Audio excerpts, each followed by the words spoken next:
Hello and welcome back to our learning platform Kunal से inspiring. तो चलिए सबसे पहले जो हमारे आज के करंट अफेयर के टॉपिक्स हैं उन्हें जान लेते हैं। आज के हमारे करंट अफेयर के टॉपिक्स है कांगो फीवर। इसको क्रीमियन कॉन्गो हेमोरेजिक फीवर के नाम से भी जाना जाता है, लेकिन शॉर्ट में सभी लोग इसको कॉन्गो बुखार या कॉन्गो फीवर कहते हैं। तो आज का हमारा सबसे पहला टॉपिक यही रहने वाला है। हमारा दूसरा टॉपिक रहेगा उसके बाद धूमकेतु 67P, इसे कोमेट 67P इंग्लिश में कहा जाता है। इसके बाद हमारा तीसरा टॉपिक रहने वाला है सोनू सूद। सोनू सूद तो खैर अपने कार्यों के चलते लगातार ही जनता का आकर्षण, मीडिया का आकर्षण लेते रहते हैं, तो वर्तमान में भी अभी है चर्चा में बने हुए। जानेंगे कि क्या कारण है जिसकी वजह से चर्चा में। तो आप भी अगर इन तीनों टॉपिक्स के बारे में अच्छे से जानना चाहते हैं तो इस वीडियो के अंत तक बने रहे, वीडियो पूरी देखें, आपको इनसे जुड़ी हुई सभी जानकारियां मिल जाएंगी। सबसे पहले हम कॉन्गो फीवर यानी क्रीमियन कॉन्गो हेमोरेजिक फीवर के बारे में जानना शुरू कर देते हैं। ठीक है, हाल ही में क्या हुआ है, हाल ही में कब, यानी कि 29 सितंबर को महाराष्ट्र स्टेट के अंदर गाइडलाइन जारी की गई है। किस जिले के लिए? पालघर जिले के लिए। ठीक है ना, महाराष्ट्र का पालघर जिला है, उसके अंदर इसको लेकर के गाइडलाइन जारी की गई है। क्यों की गई है? क्योंकि पालघर में यानी महाराष्ट्र का जो पालघर जिला है उसके अंदर कॉन्गो फीवर का प्रसार देखा जा रहा है, यानी कि वहां पे कॉन्गो फीवर लगातार बढ़ रहा है। तो इसको लेकर के विशेष तौर पे अधिकारियों के लिए गाइडलाइन जारी की गई है कि अधिकारी जिस प्रकार की जो भी कार्यवाही कर रहे हैं उन सभी कार्यवाहियों में वह खुद को सुरक्षित रखे और अपने आप को इस कॉन्गो फीवर से बचाए रखें। साथ ही साथ बचने वाली बात क्यों है? बचने वाली बात खासतौर पर इसलिए भी है क्योंकि यह जो कॉन्गो फीवर है ना, अब तक इसका कोई भी उपचार नहीं देखा जा सका है, यानी कि इस फीवर के लिए कोई भी ट्रीटमेंट नहीं है। और अगर यह बुखार गंभीर स्थिति में पहुंच जाए तो ऐसी स्थिति में व्यक्ति की पूरी तरह से मृत्यु होने की संभावना भी हो जाती है। तो वर्तमान में यह फीवर कहाँ चल रहा है? महाराष्ट्र के पालघर में यह फैल रहा है। इससे पहले इसको गुजरात के वलसाड़ जिले में भी देखा गया था। और यहाँ पर एक ध्यान देने वाली बात यह भी है कि महाराष्ट्र का पालघर और गुजरात का वलसाड़ जिला आपस में बहुत ज्यादा ही नजदीक हैं। पहले यह गुजरात के वलसाड़ जिले में था और अब यह कॉन्गो फीवर महाराष्ट्र के पालघर में पहुंच गया है, जिसको लेकर के सरकार के द्वारा गाइडलाइन जारी कर दी गई है।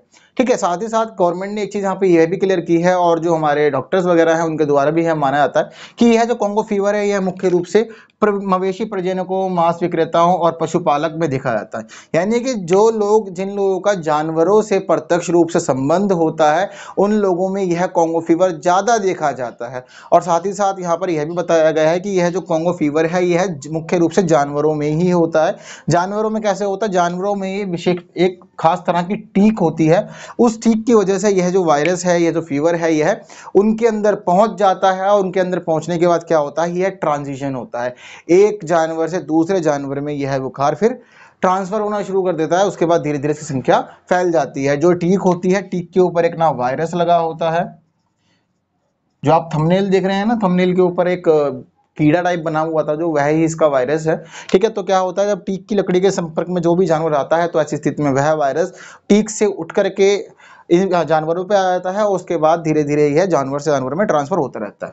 तो यहाँ पे ध्यान देने वाली बात है कि यह भी है कि जो भी लोग मुख्य रूप से जानवरों के संपर्क में आते हैं, जैसे कि हमारे पशुपालक हो गए, मांस विक्रेता हो गए, या जो मवेशी प्रजनक हैं वह लोग हो गए, तो इस प्रकार के जो लोग होते हैं जिनका जानवरों से प्रत्यक्ष संबंध होता है, तो ऐसी स्थिति में उन लोगों में संक्रमण के खतरे ज्यादा होते हैं। वहां पूरी पूरी संभावना है कि वह लोग इस बुखार से यानी कि कॉन्गो फीवर से संक्रमित हो सकते हैं। अगर प्रत्यक्ष रूप से बात करें कि ये इंसानों में कैसे आता है, तो इंसानों में प्रत्यक्ष रूप से यह है हेलोमाटीक की वजह से आता है। अगर कोई भी इंसान हेलोमाटीक के संपर्क में आ जाता है तो ऐसी स्थिति में यह वायरस प्रत्यक्ष रूप से इंसानों में भी प्रवेश कर जाता है और उसके बाद वह बीमार हो जाते हैं। इसके शुरुआती जो लक्षण होते हैं वह नॉर्मल होते हैं, जैसे कि बुखार आना, उल्टी वगैरह लगना, लूज मोशन लगना। ठीक है, इस तरह के उसमें शुरुआती संक्रमण होते हैं, लेकिन धीरे धीरे यह बुखार अपनी गंभीर स्थिति में पहुंच जाता है और व्यक्ति की मृत्यु होने की संभावना पहुंच जाती है। लेकिन साथ ही साथ सबसे ध्यान देने वाली बात यही है इसके अंदर कि यह बुखार बहुत ज्यादा खतरनाक किस वजह से, क्योंकि अब तक इस बुखार का कोई भी ट्रीटमेंट नहीं खोजा जा सका। अगर ट्रीटमेंट नहीं है तो ऐसी स्थिति में यह बुखार बहुत ज्यादा खतरनाक है। अगर हम दूसरी ओर देखें तो पूरे के पूरे भारत में और पूरी दुनिया में ही अभी कोरोना पैंडेमिक चल रहा है, सभी कोरोना से उलझ रहे हैं। तो ऐसी स्थिति में कॉन्गो फीवर का आना कहीं ना कहीं बहुत ज्यादा खतरनाक सिद्ध भी हो सकता है। तो ऐसी स्थिति में ध्यान रखिएगा, इसका संपर्क किससे? इसका संपर्क अभी वर्तमान में मुख्य रूप से महाराष्ट्र के पालघर से है, लेकिन इससे पहले गुजरात के वलसाड़ जिले में भी देखा जा सका है। और गुजरात का वलसाड़ जिला और यह है महाराष्ट्र का पालघर जिला, ये दोनों आपस में बहुत ज्यादा नजदीक है। अगर इस बुखार से जुड़ी हुई बहुत सारी बातें और करें तो ऐसी स्थिति में हम समझते हैं सबसे पहले इस बुखार की जो चर्चा हुई थी वह सन 1940 ईस्वी में हुई थी। यानी कि पहली बार कॉन्गो फीवर नाम की किसी बीमारी का पता 1940 ईस्वी के आसपास लगा था, लेकिन उस समय भारत से इसका कोई खास संबंध था नहीं। और इसके बाद की भी अगर हम बात करें तो सन 1920 के दरमियान भी इस बुखार को देखा जा चुका है। यह उस समय लगभग जो मध्य एशिया वाला क्षेत्र था, थोड़ा जो यूरोप वाला क्षेत्र था, वहां मिला है देखने में। वहां ये ईरान, उज्बेकिस्तान, कजाकिस्तान के जैसे क्षेत्रों के अंदर वहां पर यह फैला करता था। लेकिन वर्तमान में भारत में भी धीरे धीरे इसका प्रसार हो रहा है। गुजरात के वलसाड़ जिले से शुरुआत हो चुकी है इसकी, और उसके बाद अब यह लगातार विभिन्न जगह पे फैलने की कोशिश कर रहा है, जैसे कि हमें पता लग रहा है कि यह महाराष्ट्र के पालघर में पहुंच गया है। ठीक है, तो बहुत सारी जो इससे जुड़ी इंपॉर्टेंट बातें थी वो हमने डिस्कस कर लिया। अगर आने वाली परीक्षाओं में यहाँ से क्वेश्चन आता है तो ऐसी स्थिति में आप पूरी तरह से आंसर देने में आप सक्षम हैं। अगली बात कर लेते हैं, हमारा दूसरा टॉपिक है वह है कॉमेट 67P। ठीक है, कॉमेट 67P क्या है? धूमकेतु होता है। जो बहुत सारे हमारे जो आकाशीय पिंड होते हैं, वो हमारे आकाशीय पिंड जो होते हैं हमारे, वह लगातार क्या करते हैं, वह स्पेस के अंदर मूवमेंट करते रहते हैं। ठीक है, ये धूमकेतु होते हैं, इनको तारे भी कहा जाता है। तो इनको लेकर के हम बात करने वाले हैं। उसमें भी एक खास जो है 67P, उसको लेकर के हम बात करने वाले। तो देखो 67P चर्चा में क्यों आई यह समझते हैं। तो हाल ही में यूरोपियन स्पेस एजेंसी जो है, यूरोपीय अंतरिक्ष एजेंसी, ठीक है ना, ES से इसके द्वारा क्या हुआ है, ये एक मिशन पे थी। ठीक है ना, इसका मिशन का नाम क्या था? Rosetta mission. यह लगातार रोसेटा मिशन पे काम कर रही थी। यह रोसेटा मिशन सन 2004 में शुरू किया गया था, तब से यह काम कर रहा था। और ये रोसेटा मिशन खासतौर पर किसके लिए था? धूमकेतु 67P के लिए ही इसको तैयार किया गया था। अब क्या हुआ यह समझते हैं। तो हाल ही में जो यह यूरोपियन स्पेस एजेंसी है, इसको एक नई उपलब्धि हासिल हुई है। और यह उपलब्धि है कि इसको यह पता लगा कि जो धूमकेतु 67P है, इसकी अपनी एक उत्तरी रोशनी है। यानी कि वैसे तो हम यह मानते हैं कि जो हमारा स्पेस होता है उसके अंदर ऊर्जा का जो मुख्य केंद्र है वह सूर्य होता है, और सूर्य ही सभी को प्रकाश पहुंचाता है। लेकिन इसकी रिसर्च करने पे वैज्ञानिकों को, खगोल शास्त्रियों को यह पता लगा है कि 67P जो कॉमेट है, इसकी अपनी खुद की ही एक उत्तरी रोशनी है, जो अपने आप में बहुत ज़्यादा खास बात है। और यह इसको भी, यानी कि कॉमेट 67P को बहुत ज़्यादा खास बना देती है, जिसकी वजह से यह हमारे करंट अफेयर का विषय बन गया है। आगे समझते हैं। जब ES से, यानी कि यूरोपियन स्पेस एजेंसी के द्वारा यह स्टेटमेंट जारी की गई थी कि कॉमेट 67P की अपनी उत्तरी क्या है, अपना उत्तरी प्रकाश है, उत्तरी रोशनी है। तो ऐसी स्थिति में नासा ने भी स्टेटमेंट जारी किया। तो नासा की जो स्टेटमेंट आई है वह स्टेटमेंट समझते हैं। ठीक है, नासा ने स्टेटमेंट बताई है कि यह जो उत्तरी रोशनी है यह क्या है, यह इसका अल्ट्रावायलेट ऑटोरा है। ठीक है, यह नासा की स्टेटमेंट आई है, नासा की स्टेटमेंट समझ रहे हैं। तो यह जो उत्तरी प्रकाश होता है यह क्या है, यह धूमकेतु 67P का अल्ट्रावायलेट ऑटोरा है। ठीक है ना, इसका यह जो अरोरा है उसके बारे में पता चला गया कि पहली बार ऐसा हुआ है कि कोई आकाशीय वस्तु, यानी कि कोई सितारा जो है इस टाइप का, या जो धूमकेतु है, पहली बार ऐसा पता लगा है कि इस प्रकार की किसी चीज की भी अपनी खुद की कोई रोशनी है। ठीक है ना, तो यहाँ नासा की जो स्टेटमेंट आई है वह अल्ट्रावायलेट अरोरा के ऊपर आई है, और इसने यह बताया है कि यह पहली बार हुआ है। ठीक है, तो हम यहाँ बात कर रहे थे कि धूमकेतु 67P की अपनी उत्तरी रोशनी है, इसलिए बहुत ज्यादा खास है। तो यह इसलिए भी बहुत ज्यादा खास बन गया है टॉपिक, क्योंकि हमें यहाँ यह पता लगा है कि ऐसा पहली बार हुआ है कि किसी धूमकेतु के अंदर, आकाशीय वस्तु के अंदर अल्ट्रावायलेट अरोरा पाया गया है, इसकी अपनी खुद की एक रोशनी है। ठीक है, साथ ही साथ यहाँ पे ऐसा बताया गया कि यह जो पहली बार है यह विद्युत चुंबकीय उत्सर्जन भी कहीं ना कहीं इसके अंदर योगदान इसका माना जा रहा है। ठीक है, तो अपने आप में बहुत ज़्यादा इंपॉर्टेंट टॉपिक, अपने आप पे यह इंपॉर्टेंट टॉपिक बना हुआ है कहीं ना कहीं हमारे साइंस एंड टेक्नोलॉजी के मामले में। नासा की स्टेटमेंट भी इसके ऊपर आ गई है। ठीक है, तो ये कहीं ना कहीं अपने आप में बहुत ज़्यादा इंपॉर्टेंट हो गया है। आगे समझते हैं। नासा की स्टेटमेंट समझ लिया हमने यह समझ लिया कि क्या क्या घटना हुई है जिसकी वजह से ये चर्चा में है।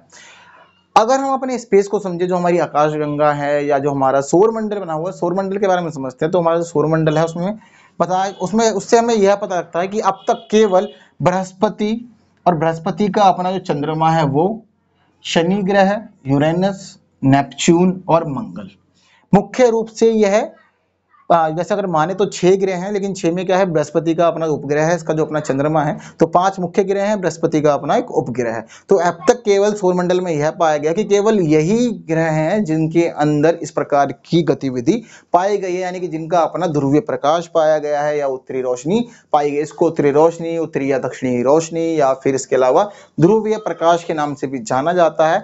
तो यहाँ पर यह पहली बार हुआ है कि किसी आकाशीय वस्तु में पाया गया है, तो इसलिए यह चर्चा में बना हुआ है। इससे पहले क्या होता था कि अब तक पता लगा चलता कि बृहस्पति और इसके अपने चंद्रमा में, शनि में, यूरेनस में, नेपच्यून में और मंगलवार में इस प्रकार की गतिविधि होती है, क्योंकि इन लोगों का अपना एक ध्रुवीय प्रकाश है या उत्तरी प्रकाश, उत्तरी रोशनी इन लोगों की अपनी है। ठीक है, अगर हम इस संदर्भ में पृथ्वी को लेकर के बात करें तो पृथ्वी में भी अमूमन ऐसा होता है और पृथ्वी के अंदर भी ध्रुवीय प्रकाश पाया जाता है, लेकिन यह है परमानेंट नहीं है, कभी कभी होता है। यह कब होता है? जब कभी भी सूर्य की ओर से बहुत ज्यादा तीव्र ऊर्जा प्रकाश आता है, तो ऐसी स्थिति में वह प्रकाश जब वायुमंडल से टकराता है तो वायुमंडल से वह प्रकाश टकराने के बाद लाल, हरे और सफेद रंग में वह कन्वर्ट हो जाता है। जब इस प्रकार के रंग में वह कन्वर्ट हो जाता है प्रकाश, तो उसके बाद क्या होता है, वह पृथ्वी पर इस प्रकार की जो यह उत्तरी रोशनी होती है, उत्तरी प्रकाश होता है, उस तरह से यह दिखता है। तो वो वह स्थिति होती है जब पृथ्वी में भी इस प्रकार का अल्ट्रावायलेट अरोरा देखने को मिलता है। इसके अलावा पृथ्वी के साथ में इस प्रकार की गतिविधि जो यह है, यह परमानेंट नहीं है। ठीक है, मुझे उम्मीद है कि आप थोड़ा थोड़ा सा जो भी इससे जुड़ी हुई बातें हैं, यह सभी चीजें अच्छे से समझ रहे होंगे। अब यह सभी जानकारी कहाँ मिली है और यह सभी जानकारी किसके द्वारा पता लगी? तो यह सभी जानकारी है, इस जानकारी का प्रकाशन नेचर एस्ट्रोनॉमी के अंदर किया गया था। नेचर एस्ट्रोनॉमी बहुत ज्यादा फेमस नॉवल है। ठीक है, तो नेचर एस्ट्रोनॉमी के अंदर इसका प्रकाशन किया गया था, जिससे जुड़ी हुई और इससे जुड़ी हुई सभी बातों को उसके अंदर बताया गया था और खगोलविदों की स्टेटमेंट भी इसके अंदर लिखी गई थी। ठीक है, तो यह सभी जो मुख्य बातें थी, यह धूमकेतु 67P को लेकर के थी, जो मुझे उम्मीद है कि हाँ आपको ठीक से समझ में आ गई होगी। अगली बात कर लेते हैं, हमारी अगली बात सोनू सूद को लेकर के।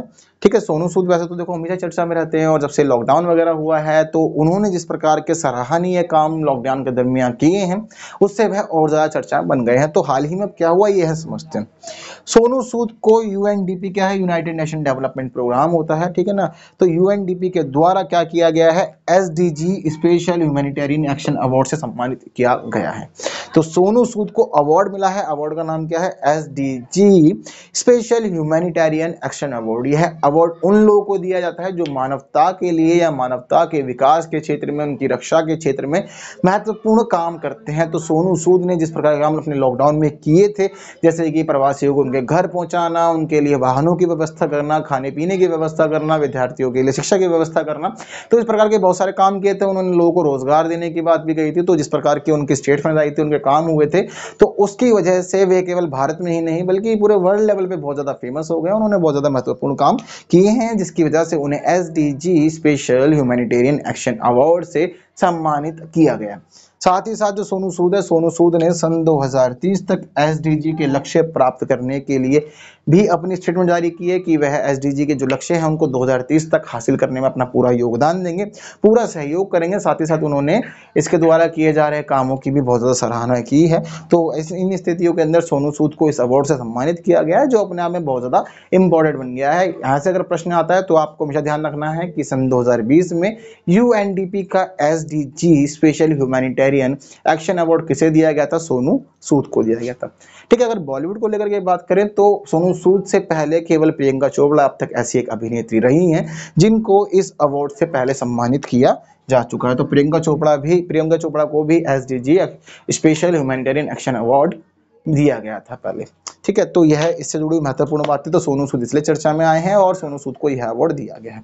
तो आज की इस क्लास के अंदर हमने 3 इंपॉर्टेंट टॉपिक यानी कि कांगो फीवर और comet 67P and Sonu Sood को जो अवार्ड मिला है SDG special humanitarian action award, उससे जुड़ी हुई सभी महत्वपूर्ण बातों को हमने समझ लिया है। तो मुझे उम्मीद है कि हाँ आपको यह सभी तक बहुत अच्छे से क्लियर हुए होंगे और इसके बावजूद यदि कोई डाउट है तो ऐसी स्थिति में आप कमेंट करें, आपको जवाब दिए जाएंगे। और बाकी इस प्रकार की और जानकारी के लिए बने रहे हमारे चैनल पे। कल मिलते हैं करंट अफेयर की क्लास में, करंट अफेयर के कुछ नए टॉपिक्स के साथ। तब तक के लिए इस प्रकार की वीडियोस देखते रहें और हमारे चैनल पे बने रहें। And thank you so much for watching this video.